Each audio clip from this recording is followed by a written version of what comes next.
Change Your Life, hosted by yours truly, Deonte Burton. We got an awesome show. Happy Thursday, I'm sorry. We got an awesome show planned tonight. Going to be talking about something that's near and dear to my heart. And it's been, I've had a struggle with. I know a lot of people have struggled with it because you get told a lot. And that's being the bigger person. So tonight's show, we're going to discuss stop being the bigger person. Uh-oh. That's something near to my heart right there. Yeah. It's Thursday, brother. Hey, man. Hey, before we get started, I'm going to say what's up to my awesome producer, DJ Lab. What's going on? We made it. Yeah, we made it, bro. We made another Thursday. Yeah, absolutely. Super excited about it. Yeah. Also giving a shout out to my other producer, Slick 316. This been a pretty cool week. Man. Tax season, we're right at the beginning of it. Business is going great. Putting in late nights. Everything coming in. The funny thing about tax season is you don't get your money. I'm not going to get any money probably till end of the month, first, second week of March. But I'm working. But you're doing all the work. Yeah, putting in all the work. Okay. And it's I always say to people, how many people want to do a job or something like that where they working like that, no money coming in? Delayed gratification. Yeah. Delayed gratification. Hey, that's if, son don't come back, they old from last year. Child support got them. Oh, all they done defaulted on this. Shit. It happens. It happens. I know it happens. And, I know it happens. And they'll sit right there in front. You call them, hey, look, they said your money was taken or seized or whatever like that. Oh. Well, it ain't no anger. Right. They already knew. They already knew. You mother. They was hoping it just slide through. Yeah. They were hoping it just slide through real Just like quick. people went to they'll go to one tax office and get their taxes done, and they didn't like what they were told they were going to get a refund. Now the return been processed. Right. And they come to you, and you process the return, and you tell them, hey, the IRS just said it's been received already. Right. Really? By who? Mother, you knew. You knew. Yeah, you done took it somewhere else. Oh, do you know their number? I mean, no kind of anger, nothing. no kind of shock. Right. Well, I give them a call.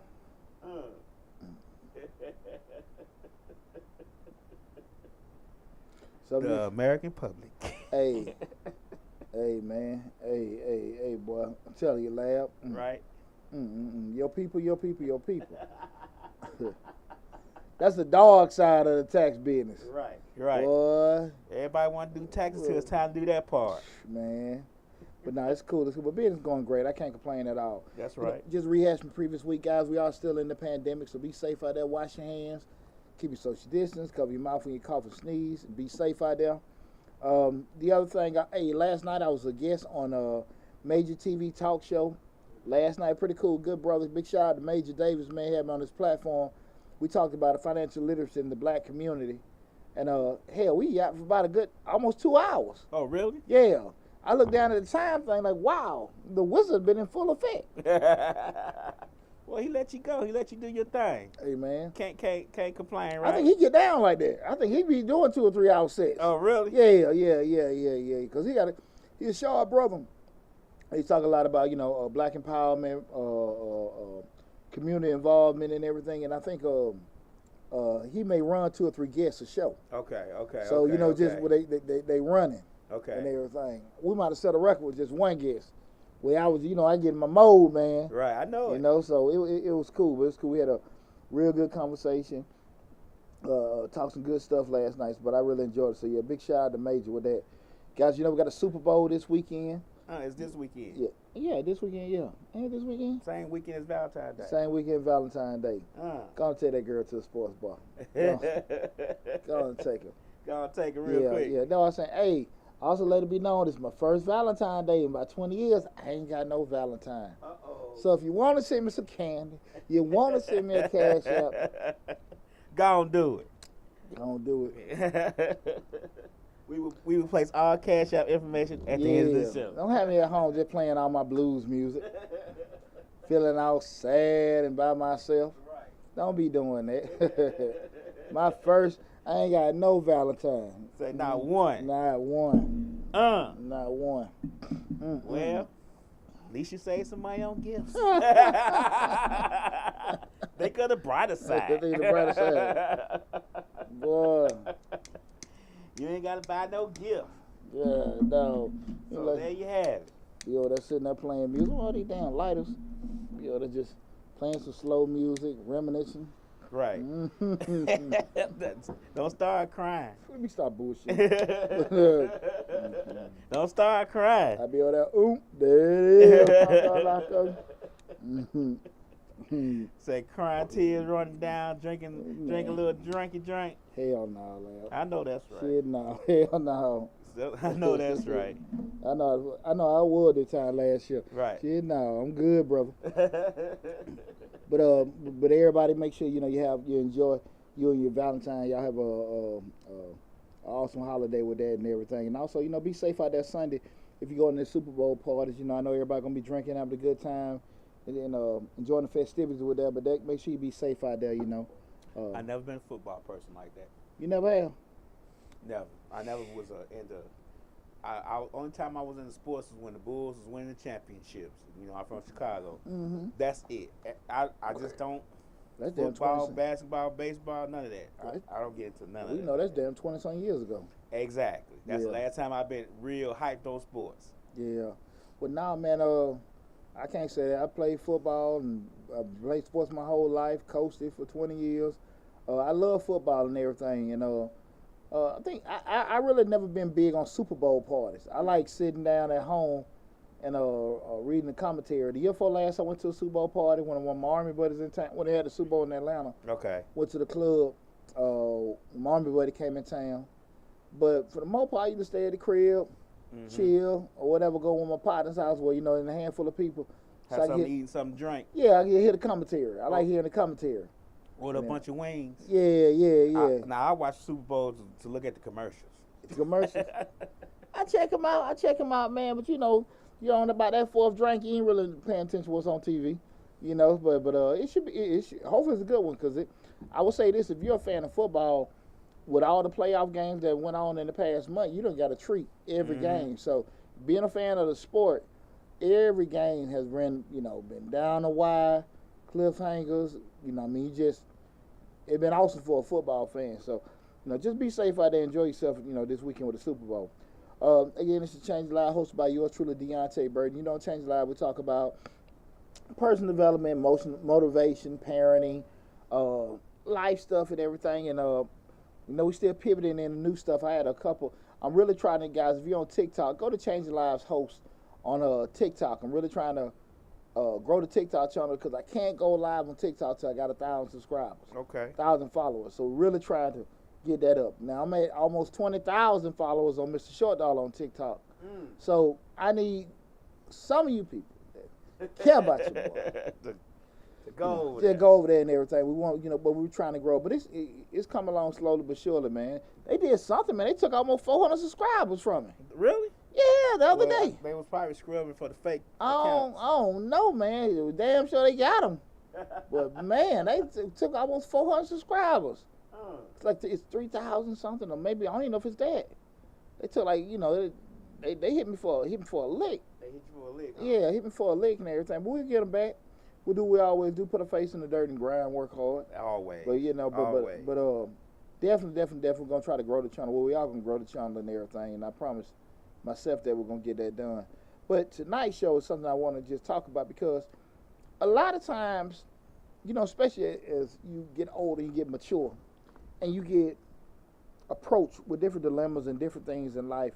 You're told a lot of times, turn the other cheek, be the bigger person.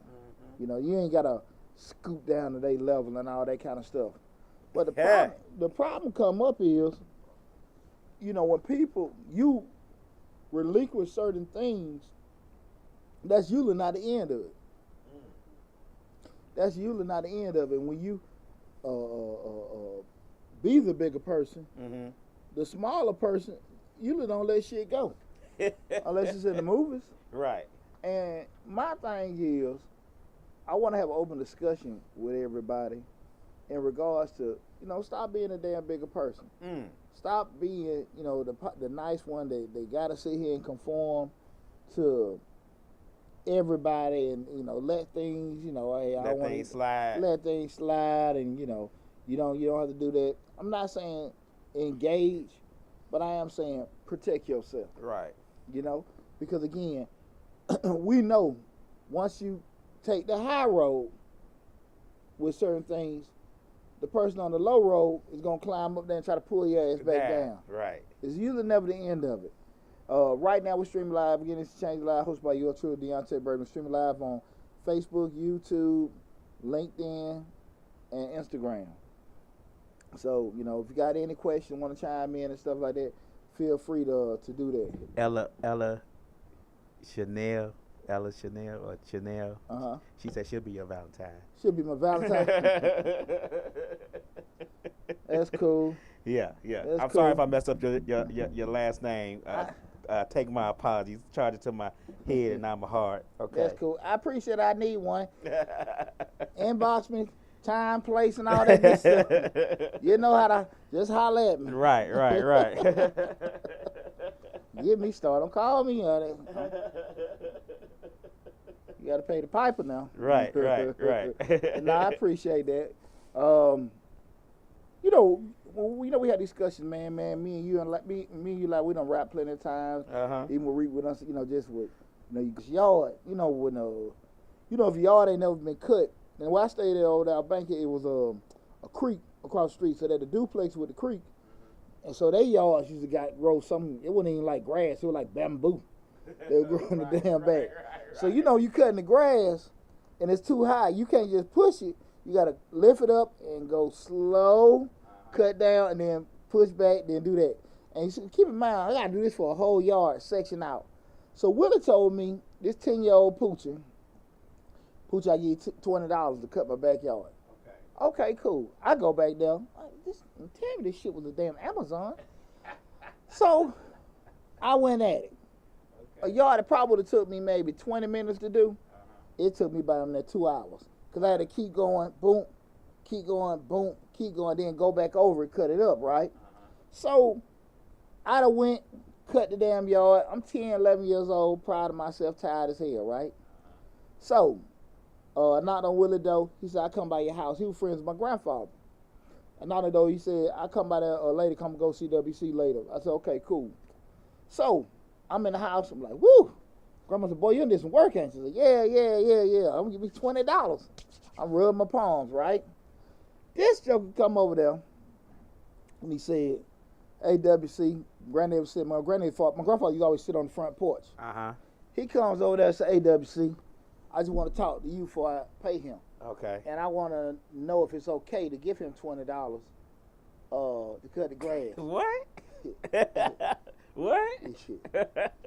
I don't know what the hell going on in my granddad's mind. He said, no, you ain't got to give him all that. Hey, look here.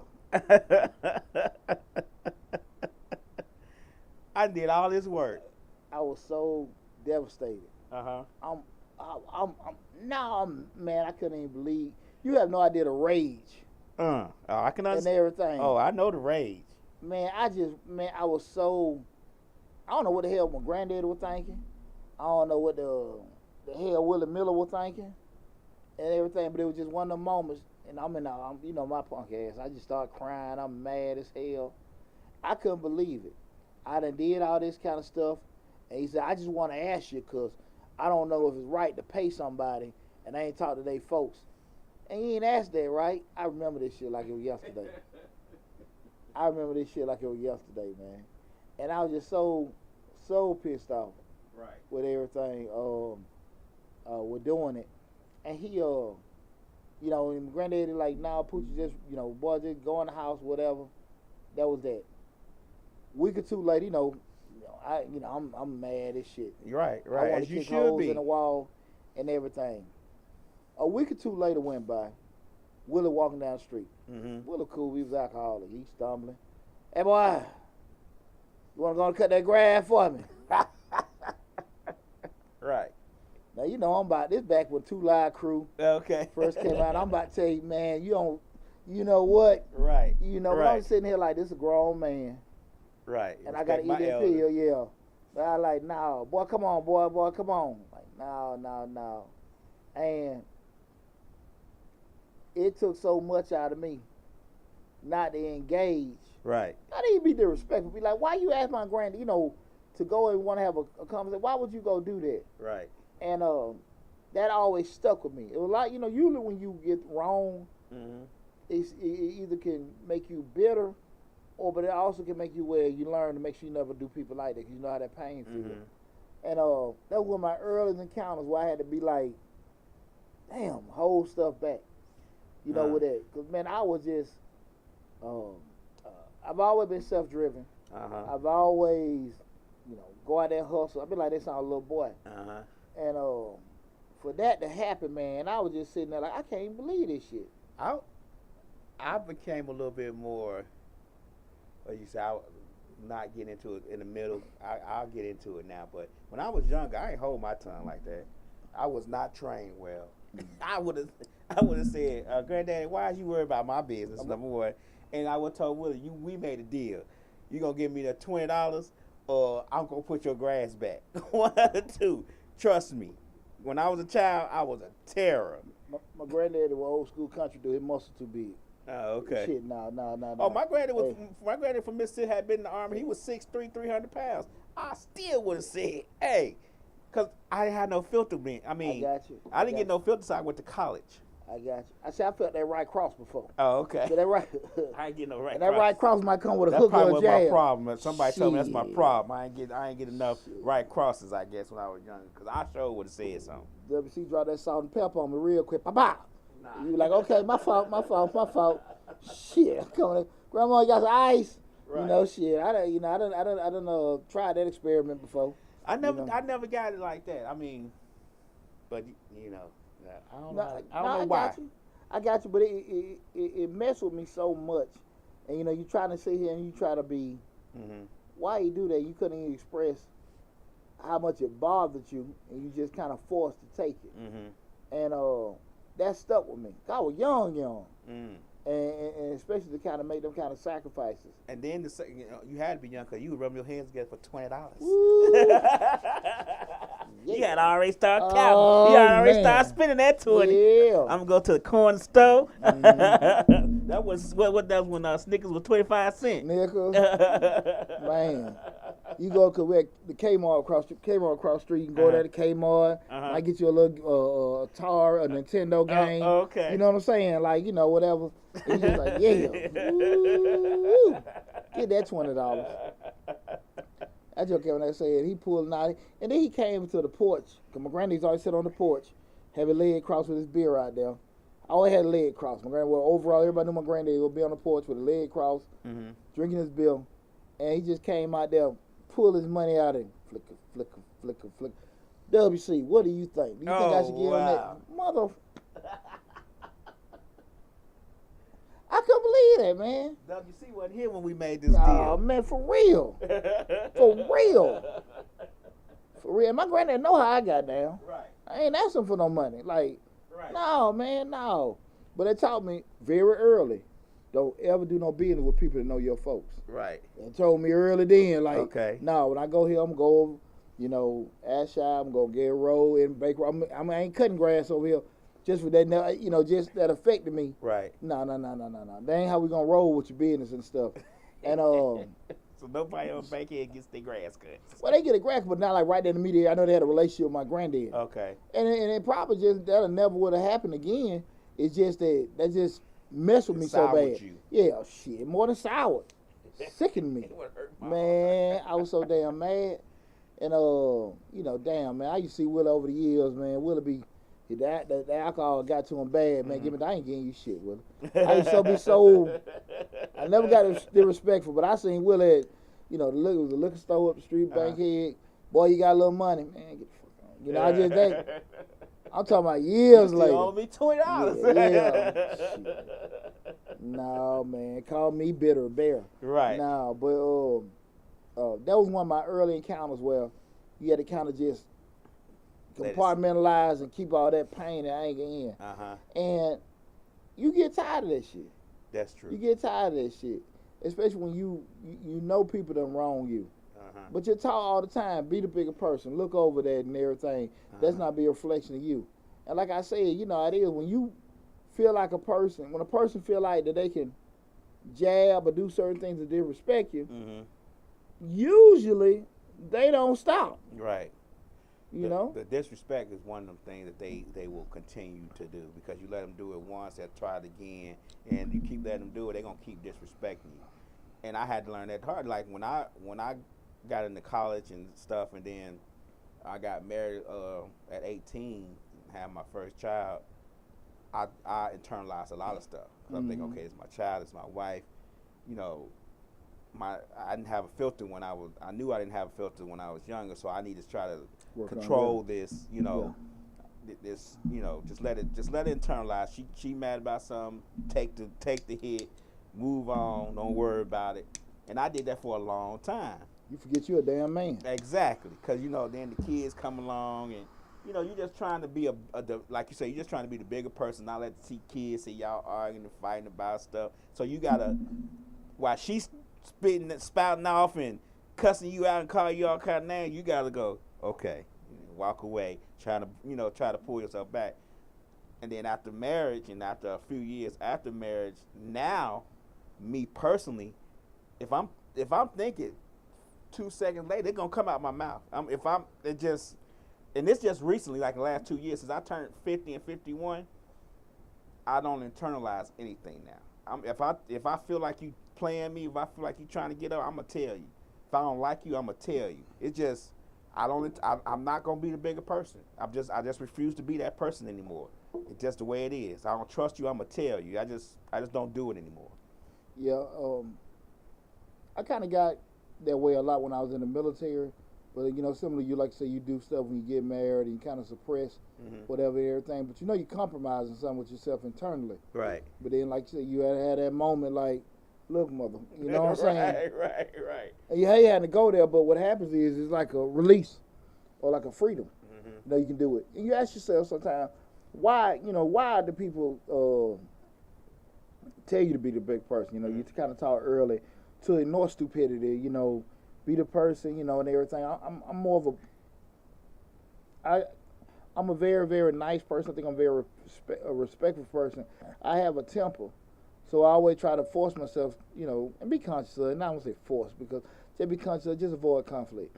If you're not going to be in a situation that can take you there, just avoid it. Right, you know, right, you know, right. if I hear a little word, disrespect, this, that, and that, all right, cool. You know, I ain't, you know, especially like, you know, when you have things in life that you can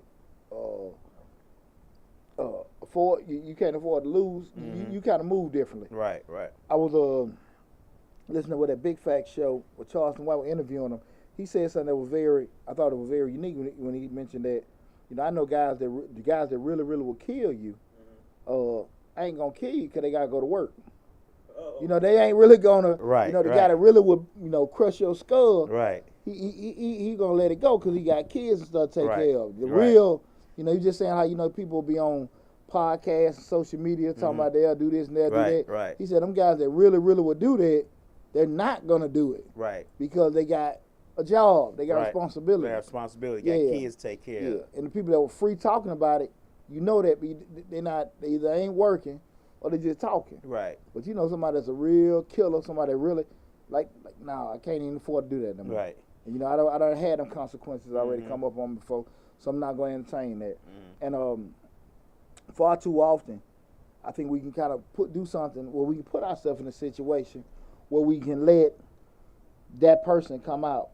And I want to just, you know, just think about when we start talking about being the bigger person, when you actually take that on and say, look, I'm going to let that joke keep yapping. I'm going to let them disrespect me, this, that, and that. I'm just going to try to be the bigger person. You ask yourself, how did that really make you feel?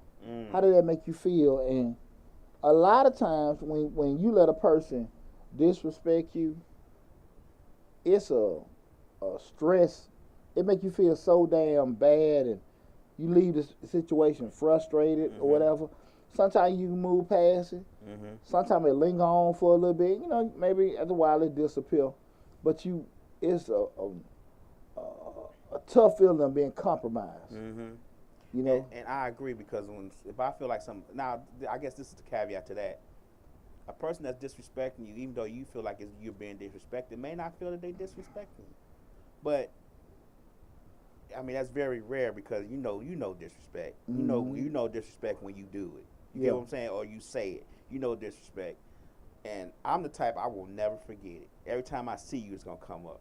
It's on sight. I'm gonna be like, oh, you know, you disrespect me, and when I feel like somebody disrespect me, I tend to try not to deal with that person anymore because I know I'm not gonna forget it. I know every time I see him, it's gonna make my blood boil. So I try to stay out those type of situations because I'm just not that type. I just don't let stuff go. I know me. But a lot of times you're not gonna be privy to always avoid it. Mm-hmm. I think back, there's one time, it was a Sunday. I never forget. It was a Sunday. I had to go meet with a new client. We finalized the contract. Contract, $3,500. It wasn't a big contract, but it was decent. The job probably $3,500. I remember something like that. But anyway, I was at my office over there on Highway 85 at the Dollar General, and I was backed in my car. So it was raining. It had been raining. It was wet out there. So this dude in this pickup truck, I mean, it was chitty, chitty, bang, bang. Bum, bum, bum, that shit. Sad motherfucker. And he was, right, raising hell coming in the parking lot. And then he backed into the parking spot. Okay. Right? And he almost hit my car. Mm-hmm. And I honked my horn. Okay. And so he rolled the window down and said, hey, anybody hit your car? MF. Mm-hmm. So, stupid Poochie rolled his window down. Say, hey, partner, I ain't mean no harm, but I thought you about to hit my car. Mm-hmm. He said, anybody hit your damn car? You ain't got time for this BS. Right. I caught myself. Mm-hmm. Because at the end of the day, I'm sitting there looking. His damn whole, this the real huff puff and blow this shit away. He glued his truck glued together pretty much with duct tape. His dreads look like bands. Liquid nails. Yeah, shit. I'm talking about, man. Right. When I say a walking predator, he like, hey, he ain't got nothing to lose. Shit to lose. Now I know I got to get across the street, right, to get this contract signed to get this check. Right. Now this the whole truck, everything, whatever going on, I got to sit there and say to myself, Poochie, if I respond to him, I don't know what he gonna say, don't know what he gonna do, whatever. We can be all macho, but I got to sit here and look at. I got business to take care of. Right. Because if something happened, and I can sit here, argue with him, he shoot me, I do this, that, whatever. Right. What the hell put you arguing with somebody over there in Dollar General parking lot about? Right. So you got to sit here and take the high road. Okay. But I was pissed for hours. I know that's right. But you also think about man, you know what's going on that man here. That joker, his dreads were matted, his truck by the damn. I'm talking about his partner was on the side, both of them looking. Man, they look like man. Hey man, I say hey bro, hey, I'm talking about hey hard. When I say hard, hey, just got off the plantation. Right. Shit. And I'm all. Sexy clean. You know what I'm saying? Right. Hey man, what's going on? Right. And but that was one of the moments Joker say something else. Right. He was just daring me to say something else. Like, let me let that go. Yeah. And you had to sit here and just be that big I was mad at hell for a couple of days. Mm-hmm. After that. You about to say something, brother? No, go ahead. I'm gonna interject when you finish. I've had a situation like that. I was getting a tire fixed, and I went to the tire place. I was like, the tire still had air in it, but I got it out the trunk.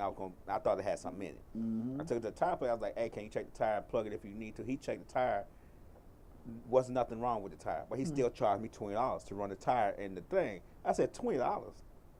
This is high performance place. It's $20. I said, $20? I said, I'll give you $5, but $20?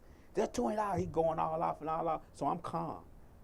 And I had my gun in the car, and I grabbed it. I wasn't arguing. I said, say one more thing I don't fucking like. But luckily, Slick was in the car. She grabbed the gun. She said, just get in the car. Because I was so pissed off. I felt like he was really getting over. He just ran the tire in the water and gave it back to me. Yeah. I was pissed. Like, I was boiling pissed. Yeah.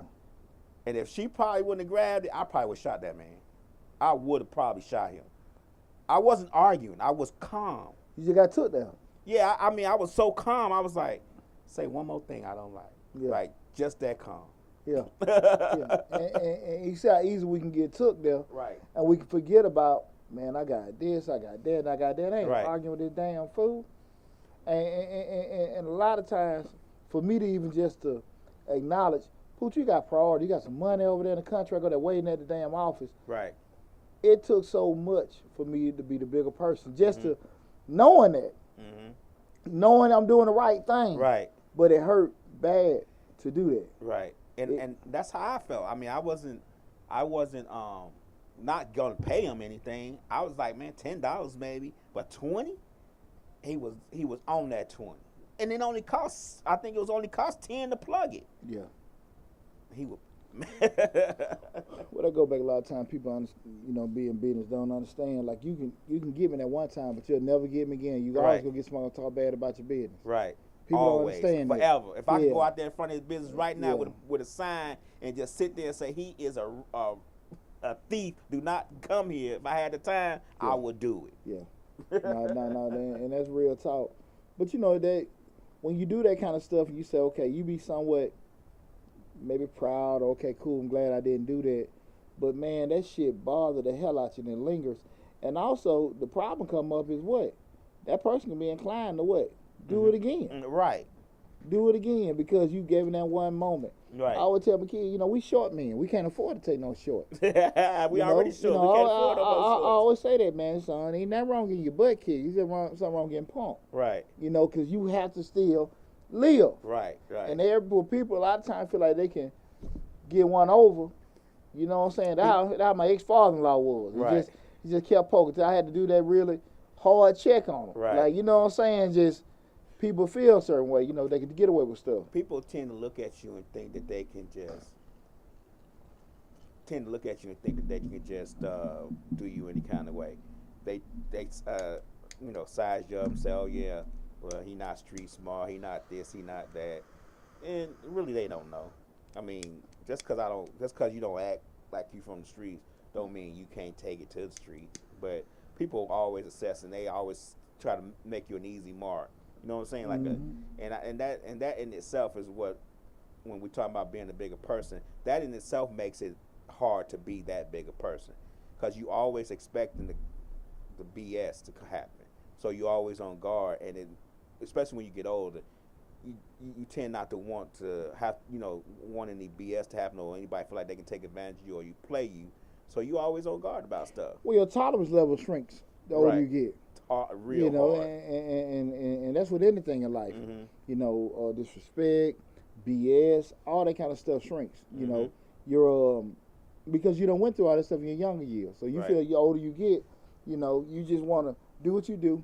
You give and you get respect and keep it moving. Right. And when people impede on that, it's going to affect you, the impact on it. Some people are naturally angry. Don't get me wrong. But then a lot of times you just look, I ain't bothering no damn body on anybody bothering me. Right. I'm gonna meet you, give you respect. I want to be met with the same respect. Right. And a lot of times some people just don't feel that way. I feel like I can chump you out. I feel like I can do this, that, and say what I want to say. And then when you respond to them in a way that normally you don't respond, people, Poochie, you ain't have to do that. Poochie, you shouldn't even do that. But why the hell I got to be the nice guy? Exactly. And nobody ever says anything to this MF. And far too often, you put yourself in a position where they keep compromising who you are and what you stand for your reputation. And at the end of the day, you be damn near like, I don't give a damn about my reputation if I got to sit here and just keep tolerating this. Right. And that's why I want to say, look, stop being a damn bigger person. I ain't saying, go back and forth with the posting and all this other kind of stuff somebody does. I ain't saying that. I'm just saying, like, look, you can get them a strong check and block them. In their inbox or call them, whatever. You don't have to do that. But I always try to meet, getting stepped on. Man, that shit don't do nothing for you but hurt you. Right. Especially on these social medias. I had an issue yesterday. There was a video put up of Rihanna going to a store after hours and thanking the people in the store for staying late. And I said that was nice of her to say thank you to the people for staying late. I don't know what set folks off about that, but they were just at me. What else she supposed to do? She's a something, and I'm petty. Yeah. The older I get, the pettier I am. I'm going to respond. And there's no way I'm not going to respond. Whatsoever. I had the same issue today. Mm-hmm. They put up a video about something, and the lady supposed to been a coach or something. She put up a video, and the video, the way it was cut, made it seem like they were saying that you had to have a certain amount of money before you could approach a lady for sex. And she said, no, that's not what it's saying. And then she tried to be funny with somebody else talking about comprehension. I said, oh, I comprehend well. I said, maybe you need to go back and look at your video and see what it says. I said, the first part insinuates money. The part that Mr. Boyce Watkins was talking about does not. It insinuates being genuine with the woman. I said, you don't understand. I said, but I digress because our understanding of the video is totally different. But I'm him. I'll go back and forth with you all night. I can do it all night. I ain't doing that later. until I decide to say, I'm done with this. I won. Well, see, the thing, you know, and I never look at things like that like it's a right or wrong, but I always say that some barrier gonna get crossed. Mm-hmm. Like, ooh, you went there? You well, know, like I won't never go there. I won't not never you. say any negative. Not you. No, I'm trying not to be you. respectful when I comment. I get it, but what's the flip side of it? Is we're gonna talk about it. That's what you say, but that ain't what they gonna. You know, your rules are just what lab rules. I try to stop before I click on crazy. So when I feel the light switch, the switch going from sane to crazy, I tend to go ahead and block them. Nah, I feel you with that. Hey, what's up, everybody? This is Change Your Life, hosted by your truly Deonte Burton. Tonight's show, we're talking about stop being a bigger person. You know, we're streaming live on Facebook, YouTube, Instagram, and LinkedIn tonight. And again, we're just talking about the whole thing of being the bigger person, how it affects you. You know, you told so often. You know, be the bigger person, turn the other cheek and stuff like that. It's not worth it and stuff. But what does that really do to you? And when I ask that question, like, is it really worth it? Because you hear so many times, just say domestic violence and stuff like cases. Mm-hmm. Man that came home, and I ain't finna justify nobody putting their hands on their family, but a man done went to work, or the mom done went to work. She getting beat down all the time. She got to compromise her stuff. You as a man going to work, you got this supervisor stuff talking to you like your damn folk, mm-hmm. or whatever. And when you get home, it's just like everything out. Now you damn jumping on your wife, you fussing at your kids, you doing this, that, and that. That mom come home, she cussing her husband out. Same thing barking with the kids. It do so much because you suppressing so much. My last couple years in corporate America, I would come home just like a damn firecracker. Mm-hmm. Because the BS I was getting so much at work, when I got home, man, you know, it's easy to kind of lash out to the people that are closest to you. Mm-hmm. I come home, I'm raising hell. Right. Yeah, just like, man, what the hell, y'all ain't clean this? Why the hell, da-da-da-da-da-da? Everybody like, what the hell wrong with him? Right. But I was just keeping so much in during the day, compromising, mm-hmm. you know, just dealing with them folks, you know, just really down there feel like Toby at work. Mm-hmm. And you sitting there like, it was. I ain't seen you all day. Right. Yeah, it breaking me. But when I get home, it was coming out. Mm-hmm. You know what I'm saying? And when I'm asking this question, is it worth it to be doing that? And the effects it do, you taking it home, your health, your stress levels, all mental this other kind and of physical health. Yeah, absolutely. Breaking your ass down, dealing with this world, dealing with your job, dealing with, you know, messed up people out here and stuff. Mm-hmm. It ain't always a good thing. Like, yeah, man, you know, they disrespected me and I just turned away. Mm. They did, you know, they did some screwy stuff at damn work. And you know what I did? I just ignored it. I walked away. Fuck, excuse me, the hell no. I was the bigger person. Yeah, man, damn that. Right. You know, you see how many people have been that way? You done had a supervisor we all done had that one just come at you like, mm-hmm. damn, boy, if I ain't had to take care of this, I ain't had to take care of that. I have my family to take care of. Oh, man. Right. And the thing is, that person knows that. That's why they handle you like that. Right. And then you getting that so much. But I think a lot of that, again, I'm not justifying it, had a lot to be root reasons for people getting on drugs, getting on alcohol, mm-hmm. domestic violence, things like that, mm-hmm. because those are coping mechanisms to everyday life. Yeah, everyday life, going out there, you know, mm-hmm. and everything. And because we're not, let's be honest, our parents, grandparents, and great-grandparents definitely weren't privy to the situation we are now because You know, it wasn't like you just go to another job. I mean, everybody working at the mill. Right. Everybody working at the steel plant. Everybody doing this. It wasn't like, you know, you just go on your job, or you can make $30,000-$40,000 on your in your underwear at home every day. Right. So those options weren't there. So if you were there, you were stuck. You were stuck. And that's just how your life was. Right. You know, you just work till you retired or work till you died or whatever. And that kind of, you know, that kind of way of thinking, damn near ingrained in you. And you rolling like that, and you know this shit ain't cool. Right. You know it ain't cool. And so you start getting that stuff, especially like I said, you compromising yourself as an individual. Like, man, do I really want to deal with this, do that? Right. And you know, the effects that it have where you just do stuff, because I just remember, man, you know, and it was night and day from when I went and started working for myself, and I could just get all that stuff off of me, but I knew how I hated that I did that, but I knew where it was coming from. Like, man, look, y'all get that if you a little time before I come on. I know y'all got stuff to do, but let me just get my brain together. Right. And I hate being that way, you know. Yeah, when I was in corporate, well, I'm still in corporate America, but I guess now my corporate America experience is different for when I work from home.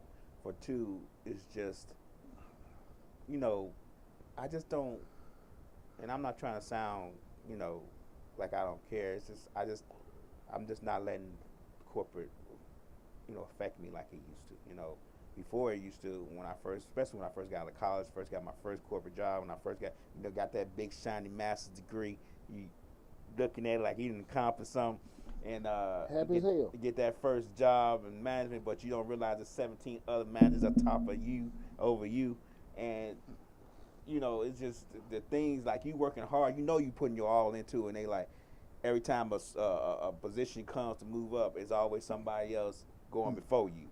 They ain't been there but 2 months, and you've been there 3 years. You get what I'm saying? So those things affect you a little bit different, and I would internally take that and be like, man, I must not be doing as much as I need to be. Instead of just saying, hey, I've been here 3 years, I know this stuff in and out, I got a master's degree, what's the problem? I got all the qualifications you need to move me up. I wouldn't say, I'd be like, well, I would internalize, but like, I can't lose this job. If I say something, they may get mad and fire me. You get what I'm saying? I got a wife, 3 kids at home, I need this insurance. So you internalize and you take it in. How did that affect you, though? Well, it affect me now to where. Well, then and now. Well, then it affected me in the way that I felt like, I felt like as far as my degree was concerned, it didn't really matter because they gonna choose who they want to choose anyway. But I also felt like I'm working myself to the bone, and I'm not getting anything. I'm not accomplishing anything. My career path is not really a career because I'm not moving up. I didn't really start moving up until I moved to another job, but I was scared to do that. You get what I'm saying? Gotcha. You're scared to lose one job and move to another job because you've already been there a couple of years, so you're a little bit more established there. Then you got to start over somewhere else. Gotcha. So you in the middle, but you still dealing with this crap at this job that you've been here 2 years ago, but you scared to start another job. What he say? What the song say? Tired of living but afraid to die. Yeah. So you hate this job, but you scared to go over here and start this other job. Yeah. So you kind of just dangle in the middle. You in limbo. Yeah. But it makes you feel like nothing you do will be good enough. Yeah, change is very frightening. Right. Change is very frightening, especially if it's you change to the unknown and even doing stuff different and stuff like that. You know, even what you just said is I think it's something that a lot of people go through. I went through something similar with me, with my thing in corporate America. Like I think I shared it with everybody before in regards to, I remember Supervisor Larry, they brought me in the office, and it was like a assistant finance director. And they brought me in there and said, hey, Deonte, well, we're not going to give you the job. We're actually bringing somebody else in. So and I don't know what's my problem. You know, we're not going to give it to you. We're going to bring somebody else in, but we're also going to give you some more tasks to do. And I said, so you ain't going to give him the job and you going to give him some more stuff to do? And Larry, his little feminine self, sat back in that chair. I'm going to say nice word, feminine. But he sat back in the chair. He's like, yeah. I said, so you going to give me more money? He said, no. I said, so you going to not give me the job. You know, I'm just, you know. Try to internalize this. That damn body temperature going. Boof, right. Boof. Boof. And I tell you what, man. I said, so you ain't gonna give me a job. You gonna give me more work, dude. You ain't gonna get more money. And Larry crossed his little legs, basically. It took everything me to jump across that table, but I caught myself. You know what, Pooch? It was just a calming effect came over me. I said, all right. That was, I think, April of 17, 18. When I tell you, from that point till I left the job in August, when I resigned, I didn't do no damn work. Right. I didn't do shit. I look busy. I look real busy, but I wasn't doing nothing but just doing me and preparing to leave. But that was when I say I felt like the gum on the bottom of somebody's shoe, and I always been a very confident person.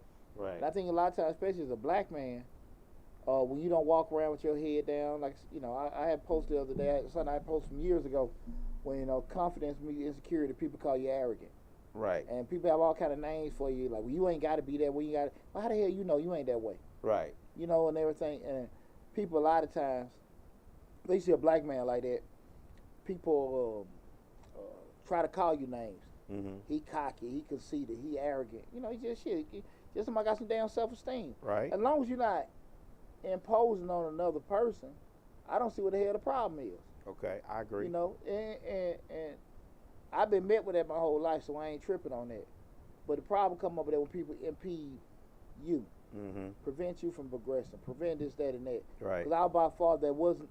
You can. I always say this with any employer. If you have somebody working in your organization, and you think about, and they've been there and they've been going through the ranks, you can always find somebody more qualified when you start looking outside the organization. But if that person that went through the ranks did what they're supposed to do, that's your reward to bump them up and everything. And it also gives a better incentive. You can say, well, we're doing our best for the company, but I don't care. You get all kind of star kids or whatever to be hired for a certain leadership. The people in your organization, if they don't feel like they're being a part of something, being taken care of, their movements be different. Appreciate. Yeah, exactly. Being appreciated, because when you're appreciated, you'll stay late. You'll do extra. You'll double check and triple check. This is true. When you don't feel like nobody give a damn, you just gonna do just enough. Just enough to get that check. Exactly. And when that happened, man, like I said, just a calm came down on me. But I was devastated, because I went through that whole little, and that happened to me several times. Go through that whole little damn fairy tale of do this and do that and do that and all that kind of stuff. And I'm not against it, because I got friends that have done the same trick and it worked for them. Right. They're not trick number. I mean, but I just remember that happening to me, and it took everything in me to maintain my composure. But I also sat there and say, look, this ain't gonna work for you. Right. And you hold so much stuff in. Like, look, you come home, you're miserable. I'm miserable going home. I'm miserable here and all that kind of stuff. Something got to change, Poochie. Poochie got to fix something. And you know, I put myself in a position to leave. When I left, I ain't turned back. Been working for myself ever since. And I've been super excited. Right. I don't, you know, you know, and a lot of times I don't make the money that I did. My worth, my net worth, and everything's came. You know, well, no, I make more money now. Right. But for at least, you know, a year or two now, getting the business off the ground and getting it rolling, yeah, you know what I'm saying? Right, wasn't the same. But I walked away from a lot. Right. I walked away from a lot. Big old nice office down on the corner. 191. Y'all know how it is. Right, right. With all them nice law firms and business skirts and big old 191 Peachtree Street. Yeah, that's it. 191 Peachtree Street. All them big old calves and high heels. Hey. The best elevator ride there was. Oh, Lord. What you got on? Boy. I love working the way. You know, the suits and. Right. Oh, man, boy, take me back. But now, man, just, you know, where I'm at in life now, I'm super happy. Right. And I didn't necessarily know if I could ever be this way. More so you're going down the course of this how it is. Getting demeaned, getting devalued, getting insulted, getting, you know, really treated the wrong way. You know, and I remember one time I had one of the older supervisors here retired, super redneck. And when I was working, he came by And he said, son, this is like right at the end before I left. I'm already on the down track. Right. He came down. Oh, I see the little fella still there. Little fella? Mother. Hey there, little fella. A little belittling you, huh? Now I got all these grades. Right. Why this white man walk in here and say that to me? Right. You know what I'm saying? But the goal is, you know what I'm saying, I'm a couple weeks out. Mm-hmm. Don't blow up, Poochie. Okay. Don't blow up, Poochie. You know what you're trying to do, get it that. Right. But, man, imagine how that made me feel. Exactly. Call me little fella now. Right. Call me little fella now.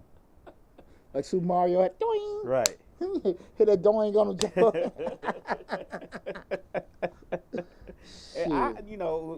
I went to a company I was working. I had just started like 3 weeks earlier. We all went to lunch, and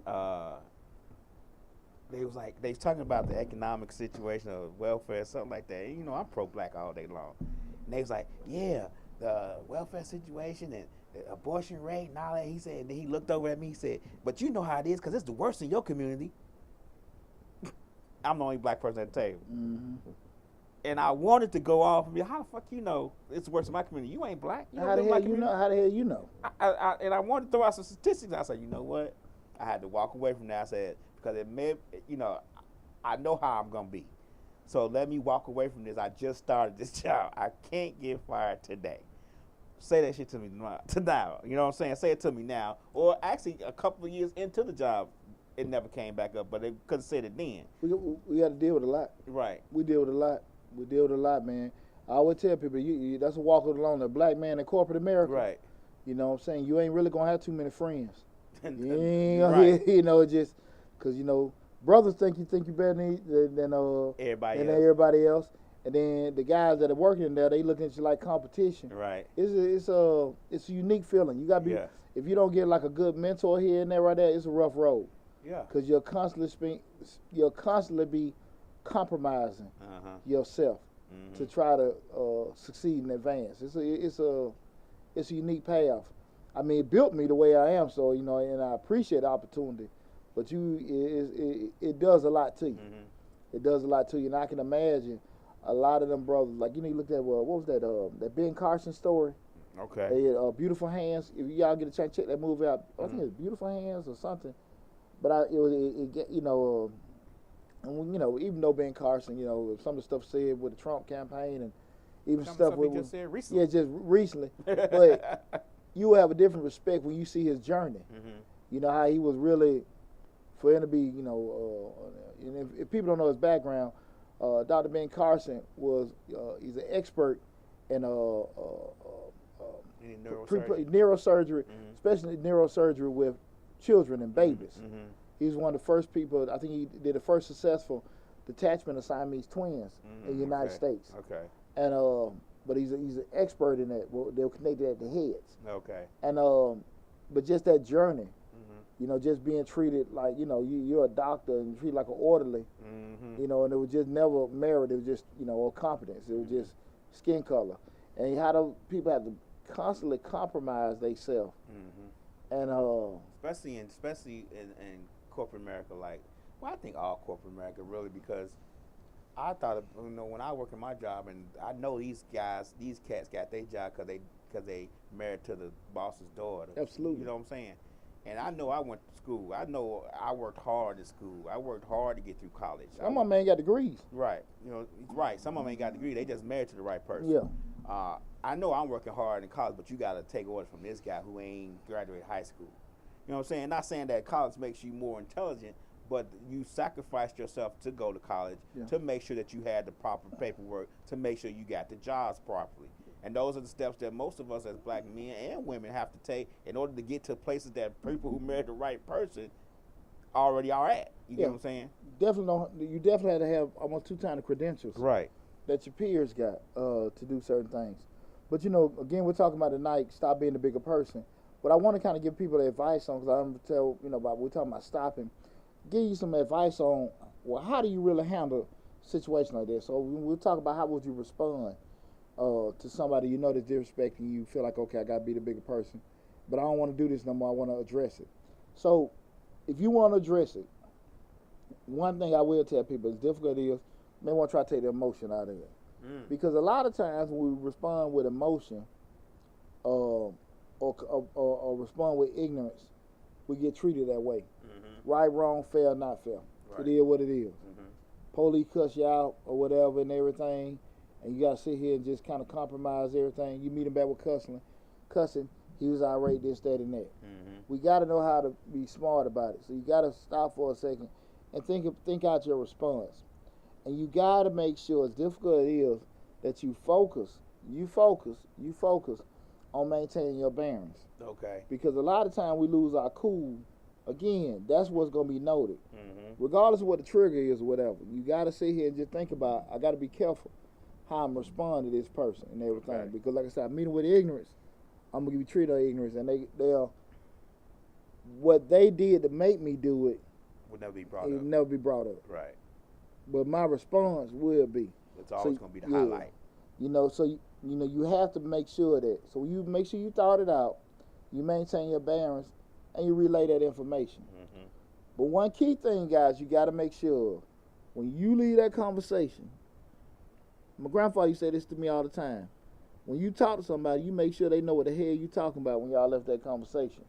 You don't want to leave that conversation, that encounter, well, I think he meant this. I'm not sure what the hell he meant. No, you're going to know what the hell I meant. Right. You're going to know what the hell I meant. No, you ain't going to be no confusion. You need to make sure, look, when y'all cracking these jokes about this, that, and that, I don't like it. And this is why I don't like it. You don't need to do that shit no more. We're gonna have an issue with that. Well, I think he was just mad about, I don't know. You think he had problems at home? You think, that he's just upset he didn't get promoted? No. This is what the hell I'm mad about. Right. Don't leave no damn shadow of a doubt, because people will play that on you. Right. I don't know why he's doing that. He seems like he's happy. Right. I think, he coming every day. We get donuts and we eat donuts in the break room. And you always get two. Minimalizing your issue. Exactly. Right. Exactly. So you got to make sure that they know what the hell you upset about, why you upset about, and don't do that shit no more. Okay. They got to know that now. Okay. You got to make sure that that is relayed. Okay. Because people will act very stupid with you. I don't know what. Why are you upset? And you have to make sure they know. Okay. I specifically told you this. This is why. Not, just emotion. Right. Cussing and this, that, and that. Because that's what is going to be promoted. He cussed, whatever. Right. I agree. That officer call you out your name, this, that, and that. Listen, you just call me, dot, and dot. You going to bring that up. This is, and that's not right. No, wild person is always naturally calm, so all of a sudden they just going to buck up and be crazy and fight with you. No. Right. You got to make sure that kind of stuff is known. So again, that's really how you need to respond. Here's the flip side of it, guys. Here's the flip side of it. You got to be prepared for the response of your response. Okay. Because you can't always, people think, well, I'm going to tell them, look, you know what? I'm tired of this shit. I'm going to go to my supervisor, and I'm going to have a conversation with my supervisor and tell them about this stuff. And how many of us done had that conversation? Look, Joe, I've been coming to work every day. I did this, that, and that. I've been working. Y'all promoting everybody before me. I don't think it's right. I think I should have that job, but this is racist, this, that, and that. Joe say, no, I don't think you qualified. Right. What? Calm. Or Joe say, well, you really don't have to be here. Yeah, you got to be here. Well, it's not forced to be here. And everything. The sign outside say Joe's place. Yeah. Or if you can't handle being a supervisor, you want me to, put one of the guys on your team, relinquish it from you. Oh. And you don't say here like, that ain't what I was expecting you to say. Throw that one out quick. Yeah. You can't handle the pressure. I mean, let me know. Something going on at home that you can't handle this pressure. Exactly. And you don't say here like, no, that ain't how this shit's supposed to go. You're supposed to be understanding. You're supposed to be, intimidated or changing. Yeah. Nah, that ain't how this supposed to go. And so you don't sit there and play that dangerous game, and now all of a sudden, like, nah, this ain't went that way. You got to be prepared for that. Okay. You got to be mentally prepared for that. And you got to be prepared to hear the damn worst. You got to be prepared for that. And actually, most important, be able to move forward accordingly. Okay. Regardless of what's said, if it's some kind of apology, solution, or not to give a damn response. right. You got to be able, hey, be able to move forward with that. Uh-huh. Because again, like I say, a lot of times people, they focus so much on the way they see the world, and not thinking like, Lab got eyes, Joe got eyes, she got eyes, and everything, and everybody got to see the world the way we do. Right. And until you accept that, you're gonna have issues. Well, that's something new I'm accepting. I got you. People are different, and people are not gonna do as you see that they should be doing, or they're not gonna.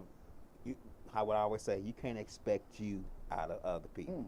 So even though you're a nice person and you respect folks and you care about people's feelings and how they how they feel and stuff like that, you can't expect somebody to care about that. You can't expect somebody to care about it, respect you or respect your feelings or whatever. People gonna do what they need to do for themselves. Yeah. Right. And I really want to share that with people. Yeah. Because far too often people have, okay, well, I'm gonna go, people will go tell them. Go tell your wife how you feel. Go tell your son. Go tell you this, that, and that. Go talk to them. You better be prepared for that damn response. Right. You listen to the damn fool. You better be prepared for that. Because you better snap the haul off winning somebody's jaw, or cuss somebody out, and now you ain't got no job, and all that kind of stuff. So you be prepared. Even if you like, okay, if they don't do this, I already know I got to leave. This don't happen, I already know I got to whatever, start planning for this. Right. And a lot of folks going to look at it like that. They think that their response is going to part the water like Moses did. Yeah.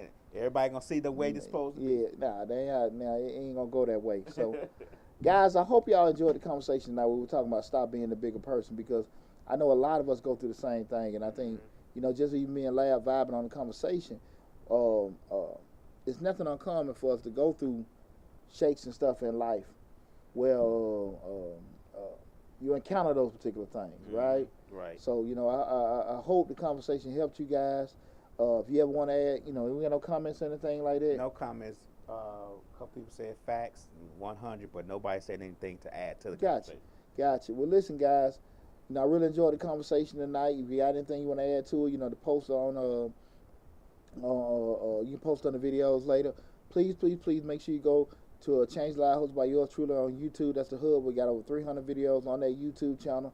That's where we store most of the videos there. We're going to get a whole lot more active with Change Lives this year. I posted a lot more videos on the TikTok and moved them over and stuff. So, we're just trying to get a lot of activity going with Change Lives. We'll be back with Mr. Short Dollar next week. We've got a lot of great information on Mr. Short Dollar. So both my YouTube channels, go to it, support us. And I do want to say from the bottom of my heart, I appreciate everybody that's been supporting me, the channel, and my family here at Misfits Radio, Misfits TV, Misfits Media. We've been working hard to give you guys good information and great information also. Something running across the top of my mind. I'm about to now go blank. Again, this weekend, be super safe with the Super Bowl and everything. Enjoy yourself.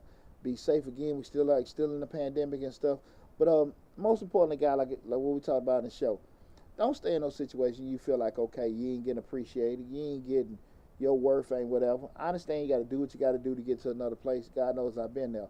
But don't stay there because you feel like you got to be there. That shit will take years off your damn life. It will take years off your life. So love you more than you love, trying to survive. Love, I got to do this. I got to do this because of that. You ain't going to enjoy the things you work for to try to keep. You ain't going to really enjoy it, because you're not happy. Because if you ain't happy, absolutely. Because if you ain't happy, ain't nobody else going to be happy. You just going to live in a state of maintaining, okay? So just think about that. Love you guys. Be safe out there. Take care of yourself. And I appreciate you guys tuning in tonight.